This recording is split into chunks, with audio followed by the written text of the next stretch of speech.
Verizon's got a bonkers deal on a new Google Pixel 10.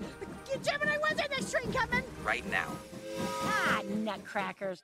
Get Google Pixel 10 with Gemini and Watch and Tab, all for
Hello and welcome to Region Angels. You're either listening to us live, WJOB, AM radio 1230, or maybe you're on Spotify and you have tuned into the YouTube channel of WJOB. And also, with Region Angels, we are at a goal of 1,000 subscribers. We're at, I believe, 179. So if you've not subscribed, stop everything you're doing, unless you're driving. Be safe. Get on to Region Angels through YouTube, really simple, and like us and subscribe. So those are two different things. Gogo Morris, she is amazing. She started Region Angels, and she asked if I would help her. And I said, absolutely, anything to make a difference in our community. So Region Angels, as you can see, this awesome logo, and it is an amazing story of really finding in the region, Northwest Indiana, people that make a difference. Whether you're an individual, you're a business, a corporation, or someone that impacts someone else's life. Because sometimes we don't tell those stories, and we want to tell those stories here at WJOB. And today, I have an amazing guest who, her story and the story around the holidays, really just the first time I heard about it from a dear friend of mine, Jenny, it was like goosebumps, tears, and we just never know what's going to impact us in life. So without further ado, thank you for being a guest. Thank you for having me. You're welcome. And just wow. Couple takeaways I want if anyone's listening or seeing this. You absolutely can do anything you set your mind to. Yes, you can. And if we can impact one life, how awesome. To put your head on the pillow at night and know that a situation that you were not really seeing the light at the end of the tunnel, and you took this to hopefully impact others. So this is the book, Ruth's Ducks. And this is the story, but originally it came from these little ducks. Right here in Hammond. Right here in Hammond. So who are you? So I'm Michelle Garza. Hi, Michelle. I grew up here in Northwest Indiana. See, there's that region. Yep. All comes back to the region. Yep. And, I say that I grew up in a family that we had what we needed. We didn't always have everything we wanted, but we grew up, with the things that we needed. And my parents were able to shield us from some of our financial hardships, which I think is an important part coming into the story, to understand that, especially where I grew up, there were a lot of us that had humble beginnings. But I think especially when you're children, you don't really realize it, right? You're so in your own situation. Sometimes you don't see the greater picture. And it's been interesting with the journey of this book. There's so many layers to this, but with the journey of the book, even with my childhood friends now talking about our situations when we were younger, and then Ruth's situation ultimately what the story is about and how connected we are. Right. And that's something that I'm proud of about the book. And don't you think today our children, I have 3 children, although, one just turned 21. Now with social media, it can be a positive, but also growing up in humble beginnings or not having everything. I think it's so much harder for children because what people are posting. Correct. And it's not always the truth. And that's why I love you, which you have an amazing. I was so impressed with your TikTok. Thank you. What is your TikTok? My TikTok is Garza Girl. I love it. We Garza always say girl, if you're a Garza not girl. girls. Nope, girl. I'm a Garza girl. Garza girl. I Yep. love it. Garza. Yep. GIRL. And you have how many followings? I have a little over 360,000 That's amazing. followers, and my followers is actually how this whole project got funded. Amazing. Because it's a true story. Ruth's Ducks is a true story. And it's kind of interesting, too, that the story originated in college. I actually went to a remedial writing class because I've always been a storyteller, but I actually had a lot of trouble with grammar and spelling. And I think now I probably had some learning disabilities that just weren't recognized as a kid. And so I like layering that in, too. I think with when you talk about you can do anything, I had all these challenges that I thought would prevent me from ever being a storyteller. And here I am and worked through it. So I like to send that message to kids, too, that there are editors and works of collaboration, and things don't have to be perfect to move forward. And I think that's also a really important message of the overall story. But yeah, I started telling stories on TikTok, and I had read, this was literally a PDF, a Word file, and people were like, you should publish this. This is an amazing story. You should publish it. And they helped me do a Kickstarter, is how it was originally funded. And that's how I actually got it done. I hired my illustrator, Biva Wen, who was amazing. All the illustrations are hand-drawn. And so they were able to help me with that aspect.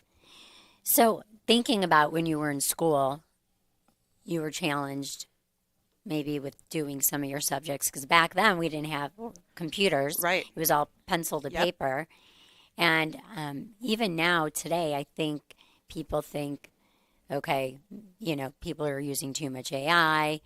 But the reality is there are challenges, and kids do have certain things that come really easy and things that come really hard. And instead of giving them the resources, but I love that, again, what an amazing success that you overcame to be able to do this. But how do you publish a book? So I already had the story written. So okay. So that was the PDF. Yep. So it was a Word document, and I started sharing it with friends and family. I actually Is this you? That is me, which is funny because it looks so much like my 7-year-old daughter Harper, and people are like, "It's Harper," and I'm like, "It's me as a kid," but we look exactly alike.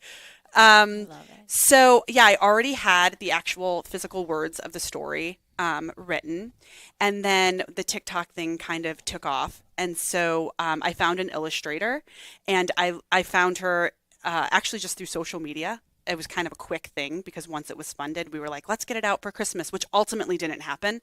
Biva was pregnant, and she actually went into labor a little early and just hadn't finished the project. And she called me from the hospital and said, or she emailed me from the hospital and said, the baby came early. I'm not done. Because we have a contract. I'm not done with the illustrations. I'm going to get out of here and go home and finish it up. And I said, no, you're not. I said, you're a first time mom. You're a mom. You need to take some time. But the ornaments went out. So to back up a little bit, I found Biva. She read the story. She said, I absolutely want to do this. So she gave me some ideas of her vision, which is the collaborative work, right? Because I kind of had an idea of what I thought it would look like. And she just surpassed that with her illustrations. And then there's an ornament, which is a replica of Ruth's ducks that comes with the book. Can you hear you go ahead and show me that? Yes. So this is new this year. So I actually redid the cover. This is the new cover. And inside of the cover are a picture of the original wax ducks that Ruth gave me during a gift bag exchange. And I have replicated them for now in this little flat ornament. So every book comes with the ornament. And so now they just sit here right in this pocket.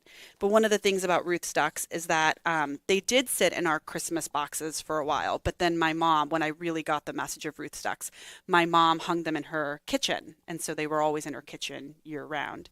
And so some people choose to keep their ducks in their kitchen. So I get pictures from people saying, I'm moving my ducks to the tree, and I'm moving them from the tree back to... Instead of the elf. Yeah. They're moving the ducks. Yeah. Without giving too much away, but we're going to have to give it away because this is the whole idea. Tell me exactly what are these ducks? What was the story? Yeah, and I think sharing the story, I think honestly too, because it's a story for all ages. But I think giving the story away, it's something you read year after year. So it's okay to tell it because it's like 'Twas the Night Before Christmas. Yeah, that's my favorite holiday book, and it's funny because I took the version that I grew up to. There's different versions of the illustrations, and gave them to Biva, and that was one of the things that helped inspire some of her illustrations. So here in Hammond, I started a youth group, like an evening youth group at a church. And how old were you? I was about 8. Okay. Wow. And I was I was pretty new, and they asked us to bring a small gift for this gift exchange at the church. Okay. And so, like I said, we didn't have a lot of money growing up, but that year Lisa Frank was the thing. Like everybody wanted the Lisa Frank sticker books and artwork and all of that. I don't remember that. Okay. I must be really old. But it was probably like Hello Kitty.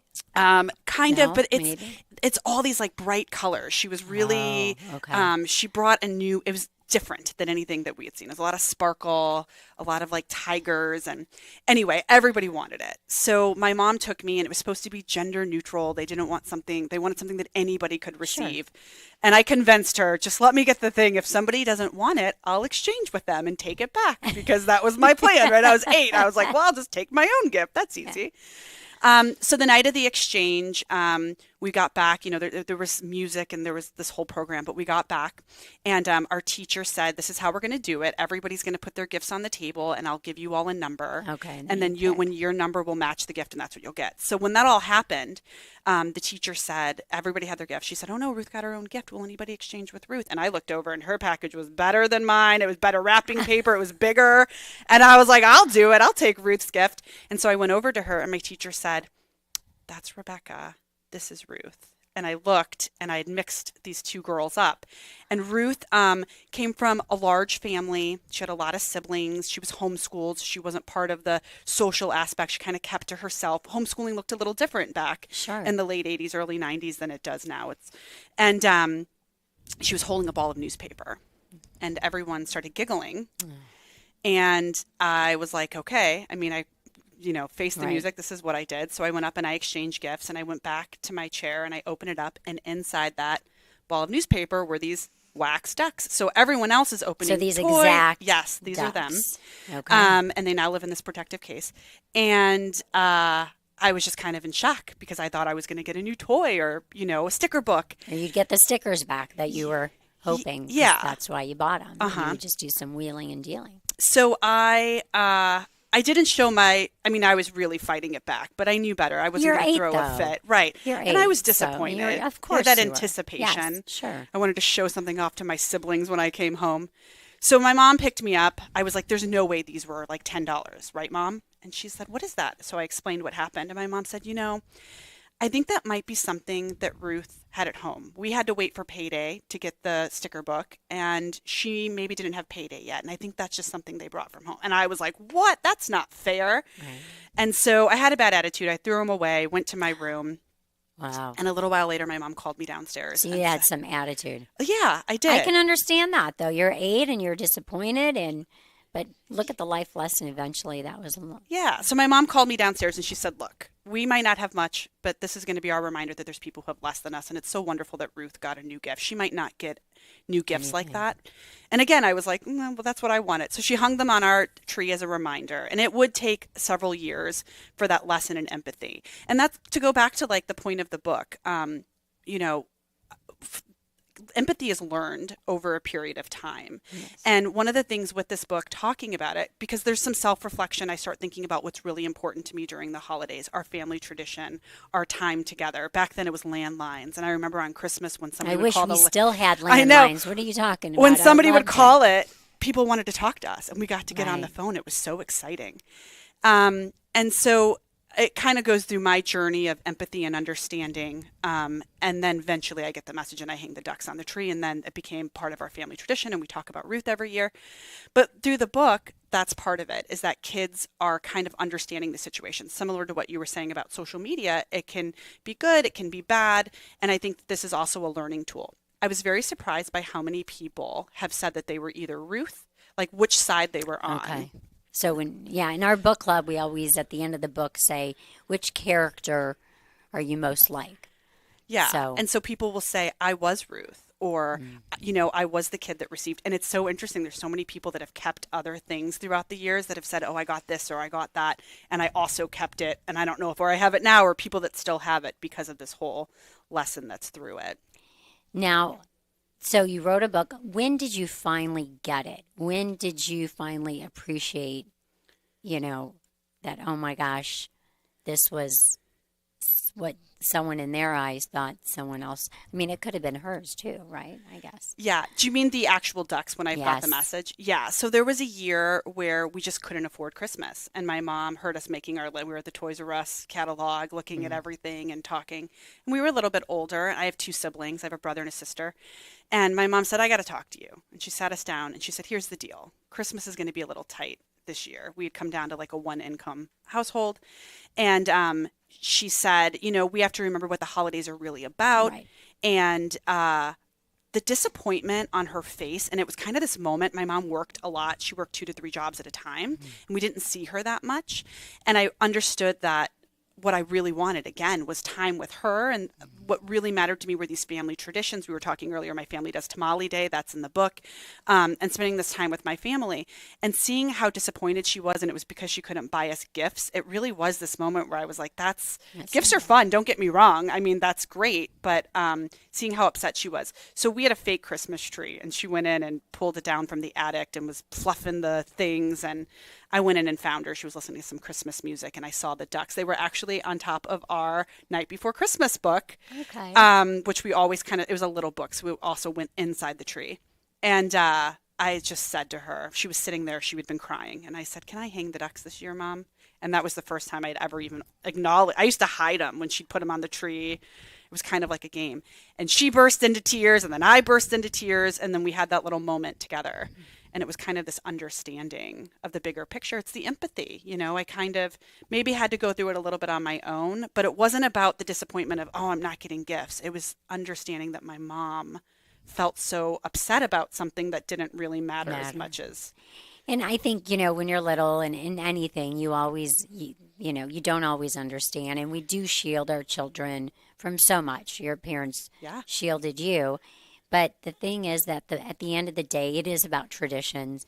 It is about making a difference in other people's lives. This is why with Region Angels highlighting, Hammond, our studios in Hammond, everything's full circle. I knew your story through your aunts. It's, and we have our own little angel story, and it just all comes full circle. Couple of questions. Have you ever found Ruth? We have not found her, and there's some mixed feelings on this, and so I'm kind of riding the wave. So the program that we were involved in, I did reach out to the corporate because it still exists. The youth group still exists. Okay. And so locally, still? It's nationally. Oh, it's national. Yeah, it's called Awana. Awana. And and so I reached, and the corporate office, I now live in Illinois, and the corporate office, like their headquarters, is right by where I lived. I was like, this is insane. I'm right here.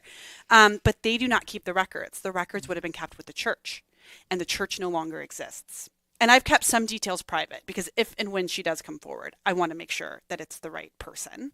But the church doesn't exist, and so the records don't exist. So then I had friends locally look through all the yearbooks to think maybe she eventually was enrolled into traditional schooling, and nobody's ever been able to find her.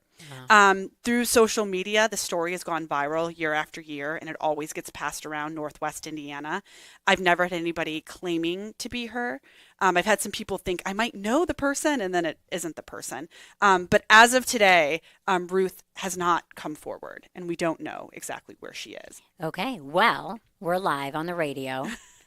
This would be a perfect opportunity locally if you want to give as much as you want to give information. If someone knows of Ruth or their family and how to reach you. Yeah. So this, and I'm like on the exact year, I think it was 89 or 90. Okay. So we were around 8 to 10 years old. She probably would have been right around 8 or 9 because we were sectioned off by grades. And it might have been 2 grades per class. I can't exactly remember. And I think it depended on how big. What was the name of the church? I don't remember the actual name. And it was in Hammond. But it was in Hammond. Okay. It was the Awana program. It was in the evenings. I'm pretty sure it was on Wednesdays. At one point, I was in an Awana on Wednesdays because I stayed with the program even after we moved. And I believe she was one of 4 or 5 kids, and they were a very faith-going family. They were I remember them being a very religious family, and that there were a lot of kids, and she had other siblings that were in the program. And that they were homeschooled. They were not in the traditional. She kind of kept to herself. She wasn't super social. Okay. And that's, I think, kind of why I overlooked as I was trying to figure everybody out.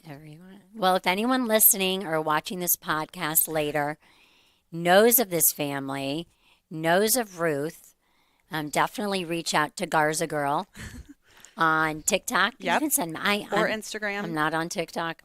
My daughter's on TikTok, I'm sure. My Instagram's a lot. My Instagram is Garza Stories. Garza Stories. Because there's more. I have a smaller TikTok is just kind of, I say it kind of happened to me, honestly. Yeah, anything to spread awareness and spread the story of empathy, and especially around the holidays. I really feel that, and I try to also do it. I don't judge anyone. I try not to, and I try to teach that to our children. Whether we never know the shoes of someone else, and we never know will we ever be in those shoes, and that's when typically people have more empathy, but you could still just try to help and make a difference, whether it's smiling or saying hi or sharing your story. And I love that it went viral. If there's one page, and I'm kind of putting you on the spot, that you would want to read, which page would it be and why? That's interesting. So I will say, I always like to ask those tough questions. One of the things that I would say and you can is that this is so this started, as I said, as a personal essay in college. So it's wordy. This isn't necessarily a book that a little kid would pick up on their own. I have done a junior version. A lot of schools like to use it. So there's a junior version, which is the same illustrations. It's actually physically smaller. I actually had one. So if anyone, and I also want to make sure, we had a guest on the show a couple of weeks ago, and I didn't share where to get. He has a book actually, and he was doing a book signing, which I think that's what you need to do. I have done some. Like local book signing. Yes, I'm actually doing one tomorrow in St. Charles at Boutique Baby. Oh, Boutique. I know where my girlfriend lives in Geneva. Oh, really? So yeah, I'm actually going to be live in their store, and I've done Barnes & Noble has had me in, and some other local places. I think we need to bring you locally. I really want to. There's been a lot of chaos in my life beyond the book. I was going through divorce, and I lost my father earlier this year. So this next year is really my year that I'm focusing, because I was so lucky through social media, and so much of this really did happen. It's going to give you the junior version. Oh, we got a stagehand that just handed us the look what appeared. So much happened online, and so I am really just trying to really get back into like the kind of the brick and mortar. Yeah, I think we need to bring you here though, locally. I agree, and. Yeah, so I think if I had to read, I mean, it doesn't really give the moral, but this page is one of my favorite maybe pages. One of these. This is good. Do you want me to read this? Yes, because I'm happy to do it. I want you to. So this is basically, at this point, I've reflected. I'm doing the reflection. So my mom has cried. She's told us the small Christmas. She's walked off. We've gone back to what we were doing, and I'm having the self-reflection. So my parents were divorced, and so this is about my dad and my dad's family. So I'm talking about Christmas Eve and really what the holidays are about. What I really loved about Christmas Eve, which we normally spent with my dad, was making hundreds of tamales with his side of the family. It was a long-standing family tradition, and everyone was required to help. I was in charge of soaking the hojas, the husks. Back then, I thought it was great. I was a key part of the process. Now I realize it just kept me out of everybody's way. What I really loved is that after we had dinner, all of the cousins would put on holiday skits and have dance competitions. We got to stay up late and go to church with Abuela. She would help me get ready, and I would get to wear a dab of her perfume. Sure, I smelled like an old lady, but it made me feel special. What I really loved is that I always got a new-to-me dress for this occasion and shoes that clicked when I walked. This drove my brother crazy. She's making him make that noise on purpose, he'd whine. No, I'm not, I'd say, taking exaggerated steps. What I really loved was that after church, Abuela would convince Dad to take us to a diner for a treat for being so good, even if we weren't. Abuela was awesome. And then I remembered this would be my first Christmas without her. So yeah, that's part of my little self-reflection. I lost my father also earlier this year. So those memories really are. And when I think back about the holidays, and I think most people will do this, you don't remember the gifts. Like I do, don't get me wrong. There are certain gifts that I definitely remember getting, but the year over year, the feeling of Christmas, when I feel the holidays, I don't feel the gifts. I feel the time together and the memories that we've made. And I say too, because there are people who maybe don't have their own family traditions, and you can always make them, and you can make them anywhere out of anything. Right. And so many people have added this to their family tradition, and I'm really proud of that. I get messages. It's all over the world. It's in I think it's in 7 or 8 countries. So you have it in different languages as well? Not yet, but I'm thinking about translating it into Spanish, as I'm working on a dual language Tamale Day book about my family's tradition of making tamales, which also has a little lesson in it. That's kind of my thing as an author. And you'll have to come back. I would love that. Absolutely. That's great. So, I mean, it's just, again, one small situation that started here in Hammond, which is like amazing, full circle. You obviously have given back more than people can understand, and like helping people understand empathy and how things in your life, everything happens for a reason maybe, and you don't necessarily have to do this even around the holidays, because holidays also are tough for a lot of people if they've experienced loss, and there's things that maybe they don't want to remember, but I do try to always impress, even to our family and our children, it's about memories. They may not always appreciate it, but that's what I remember the most. And Ruth's Ducks is just one situation. What have you done to give back? Yeah. To make a difference? Because this is what it's about. It right? is. So one of the things is that I do offer a free version of the PDF so that the story is accessible to everyone, because that's really important to me. I also have free downloads of different exercises that you can do with younger children and middle school kids about thinking about a time a gift meant something special, thinking about a time you were disappointed. There's some exercises. I use portions of the proceeds, and right now I don't have a nonprofit. This is all just me starting it all up. You know, it's been a little overwhelming, but every year my daughter, who is now 7, we go and we pick out an angel tree and we find a couple of families and we give back by fulfilling toys. You know, there are so many needs, but with the themes and issues of the book. So I hope as this grows, and I've thought about maybe trying to find a partnership with a local toy drive, maybe a smaller local toy drive. I donate books. So that's another thing, is I have chunks of books that I drop off at local toy drives and to schools and through readings. But ultimately, supporting local toy drives and being able to give those kids who maybe don't get, because, you know, aside from the big message, right, we little kids, and opening a Christmas gift on Christmas Day is so special in its own. So that's important to me. And then as it grows, I don't know, we'll see. It's still, you know, it's one of these things that we're still working on it, and as other books come in, but my whole goal really is to give back to our community. I think you are absolutely giving back. And I love that you have the downloads, that people can do the PDF. Let's circle back. Where, if someone wants to buy or do that, where would they go? The best place to do it is straight from the website, which is ruthsducks.com. And again, it's, you know, it's a honest website. When you pull it up, you'll see immediately this book. There is the junior version, but if you go through, you can see the other covers. The current cover is little me kind of raising up and hanging the ducks. With rosy cheeks. And then this is the junior version. And then the junior version. Do you have a paperback too? So the original version looks like this. Okay. That size. It's in burgundy. Okay. And there's been a lot of question on why I changed it. And I don't know, maybe this new cover might end up being a special edition. I was surprised by how many people are already so married to the old cover. I wanted something special for the people who originally funded the Kickstarter, so that they had something kind of special and memorable as the years go on. I've thought about maybe having it re-illustrated down the road, kind of like The Night Before Christmas. I'm also looking at potentially turning it into an animated. I was just going to ask you.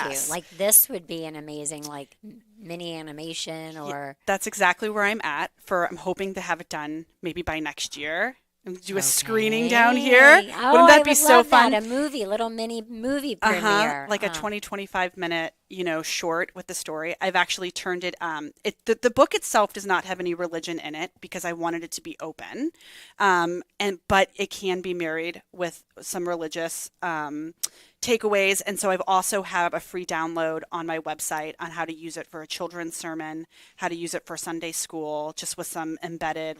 It's all built in. I mean, you could literally print it off and just do it.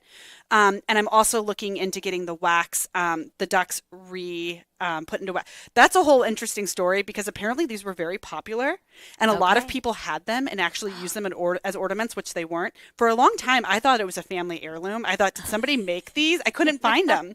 And through the power of social media, I'd reached out to somebody. She had filled out her address incorrectly.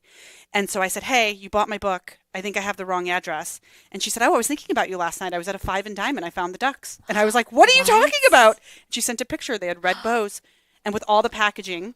And I said, this is crazy. And I went on eBay and I found a bunch and I bought them all. And I didn't tell, I was like, the lady's like, I don't even know where they are. I've had these listed for years. I got to go, what do you want? 11 pairs of these. I'm like, go get them. I'm like, I will buy them all. Wow. And so now and the company still exists, and it's kind of a crazy thing. So that's a whole other story, probably the story of the ducks. I found the company, and they Wow. support entrepreneurs, and they're down in Nashville, and I've not heard back from them. I sent them books, I've called them, I've social media, I mailed them a package, and I'm like, if you have that machinery somewhere, let's go. Like you can be part of this process. Yes. And There could be soaps. There could be. I know it's like a whole random thing. yeah. So anyway, the ornaments are made here in the U.S. at a company in New England, and they're going to talk to me this spring about figuring out what the next steps to maybe do a wax duck. I got plans. I love it. I love it. There's so much. I love the story again. You know, Region Angels, what Gloria Morris, what her vision was. We would only do this once a month. And then we realized there's so much happening in the region. We want to share everyone's story. Your story, amazing, and Thank just you. how I found it and what you're doing. If you want to go to Garza Girl, at Garza Girl, At TikTok. Yeah, that's my at TikTok. TikTok, or Instagram, Which is Garza Stories. Garza Stories. Also, you can go on our YouTube channel, Region Angels. This will be listed as a podcast. We're live on WJOB. There's so many different options. If right now you don't have the financial, you can download the PDF. You can share it. And again, thank you for making a difference. And it all started here in Hammond. That's Hammond, all back to the roots. All back to the roots. 89, you said 90 was when you were 8. I'm like, that's when I graduated Maryville High School. No way. Yes. Oh my gosh, you yes. look awesome. Oh, thank you. Thank you. It's that Mediterranean Greek one. I don't know. I'm Greek too. You are? I am. I'm I didn't Greek. know Yeah. that. Yasu. I'm Mexican and Greek, so I always say opole. That's my thing. I love that. Opole. Yasu, Tikanis. So thank you for those that listen live on WJOB 1230 AM, or if you're listening to our YouTube channel and also on Jet TV. Please, if you haven't done so, subscribe to our YouTube channel. Thank you, the Delos, Strax and Van Til here at the radio station for making our radio show possible. And thank you, Gloria Morris, Go-Go, that's her nickname. She's a really fun lady. And all of those that support. And thank you for sharing your story and Thank you traveling for all the having way me. over here. Thank you. I Wish you appreciate it. much success. Thank you. I can't wait to hear the next chapter and follow the ducks. And hopefully you find Ruth. I know. Here's hoping. This was a good step in that I direction. mean, that would be feel. amazing. That would just I believe everything comes full circle. I So agree. thank you, everyone. Have a good weekend.